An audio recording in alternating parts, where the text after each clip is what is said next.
For 8 years, I couldn't turn my brain off. 3 a.m., lying in bed, replaying conversations from 6 months ago, analyzing every text message, planning scenarios that would never happen. My therapist said I had anxiety.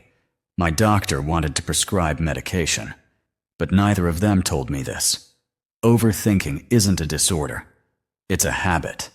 And habits can be broken. Here are the 5 Zen principles that stopped my overthinking. If you're someone who analyzes every decision to death, who replays conversations while trying to sleep, who can't watch a movie without your mind wandering to your problems, make sure watch till the end. It works faster than anything else I've tried. Principle number 1. Mu. The art of unasking the question. Most people have never heard of this, but it's the foundation of stopping overthinking. In Zen Buddhism, there's a famous koan. A monk asks, "Does a dog have Buddha nature?" The master answers, "Mu." Mu doesn't mean yes or no. It means the question itself is wrong. You're asking the wrong thing. Here's how this applies to overthinking. Most of your overthinking comes from asking unanswerable questions. Should I have said that differently? Does she actually like me? What if I fail? What if I succeed? Am I making the right choice? What's my purpose? Your brain treats these like math problems it needs to solve, so it runs them on repeat, trying to find the answer. But here's what neuroscience shows. These questions don't have answers. They're hypotheticals about the past or future. Your brain is trying to solve an equation with no solution. That's why you can't stop thinking about them. The Zen principle of Mu says, stop asking the question. The question itself is the problem. Here's how I applied this. Every time I caught myself overthinking, I asked, is this question even answerable right now? Should I have handled that meeting differently? No, it's in the past. The question is unanswerable. Will I regret this decision in 5 years? No, it's the future. The question is unanswerable. Mu. Wrong question. Let it go. When I started doing this, 60% of my overthinking stopped immediately, because most overthinking is asking questions that don't have answers. Principle number 2. Shoshin. Beginner's mind. This is about approaching your thoughts without judgment, and it's harder than it sounds. Here's what happens when you overthink. You have a thought. Then you judge yourself for having that thought. Then you think about why you had that thought. Then you judge yourself for overthinking. Then you try to stop thinking, which makes you think more. It's a spiral. Zen masters teach Shoshin. Beginner's mind. Approach everything like it's the first time. No judgment, no analysis, just observation. Here's the science behind this. Studies from Harvard show that when you observe your thoughts without judgment, the default mode network in your brain, the part responsible for rumination, starts to quiet down. But when you judge your thoughts, you activate it more. So overthinking isn't stopped by fighting your thoughts. It's stopped by observing them without attaching meaning. Here's how I practice this. When a thought comes up, instead of thinking, oh no, here I go again, I just say, there's a thought about work. There's a thought about that conversation. There's anxiety about the future. No good or bad, just observation. It sounds too simple, but research from MIT shows this technique reduces rumination by 40% in just 2 weeks. You're not stopping the thoughts. You're stopping the spiral that turns one thought into 100. That's principle number 2. Now let's talk about principle number 3. This is where it gets really practical. Principle number 3. Ichigo Ichie. 1 moment. 1 meeting. This means this exact moment will never happen again. So be here for it. Americans are terrible at this. We're eating dinner while checking our phones, while thinking about tomorrow's meeting, while worrying about last week's email. We're never actually present, and that creates overthinking. Here's why. When your mind isn't occupied with the present, It defaults to the past or future.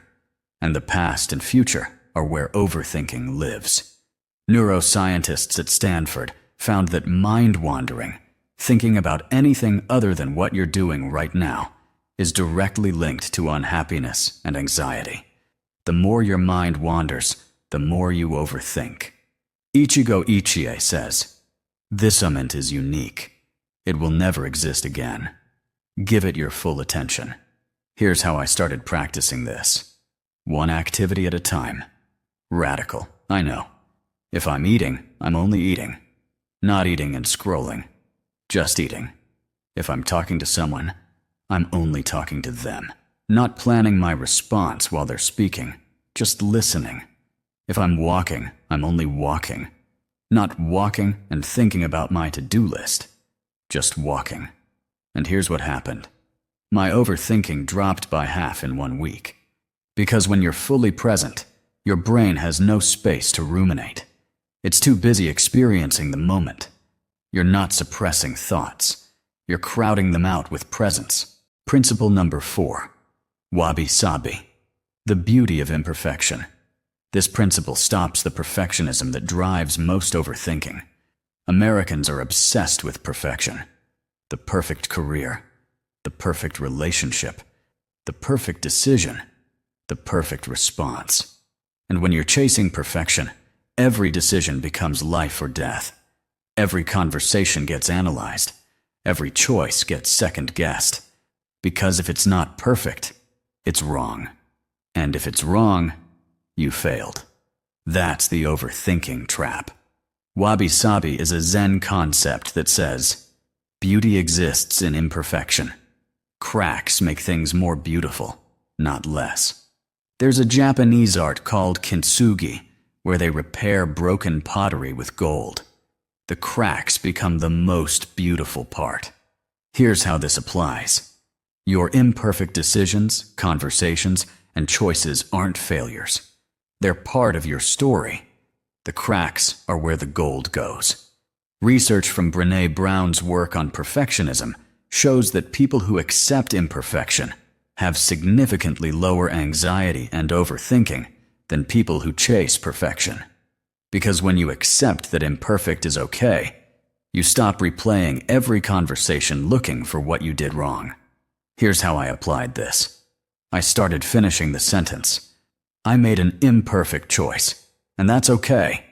Not I made a wrong choice. Not I should have done better.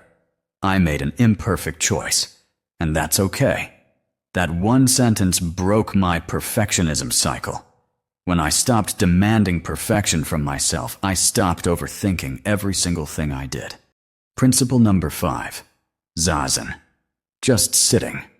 This is the one nobody wants to hear, because it requires doing nothing. And Americans hate doing nothing. Zazen means just sitting, not meditating with a goal, not trying to clear your mind, not visualizing or manifesting or achieving anything.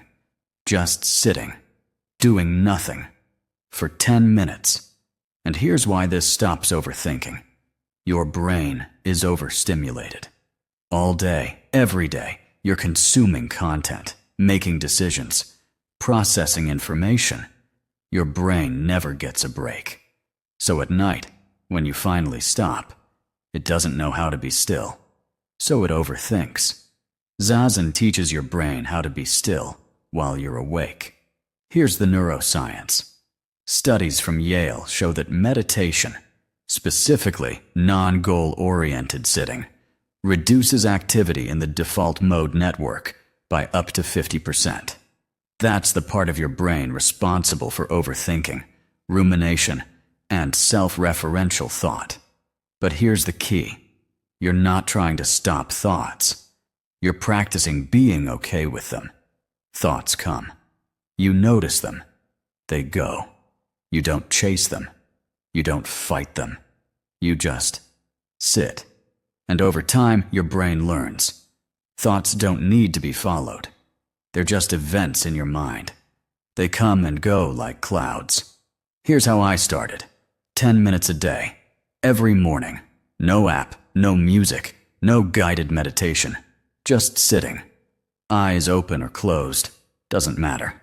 Breathing normally. Noticing thoughts. Not following them. And here's what happened after 30 days. My baseline overthinking dropped by 70%. Not because I stopped having thoughts, but because I stopped treating every thought like it needed attention. That's principle number 5. Now here's what you actually do with all of this. Here's your action plan. Pick one principle and do it today. Principle 1. Moo. Wrong question. Next time you overthink, ask, is this question even answerable right now? If no, say moo and drop it. Principle 2. Shoshin. Beginner's mind. For one day, observe your thoughts without judging them. Just say, there's a thought about X. No good or bad. Principle 3.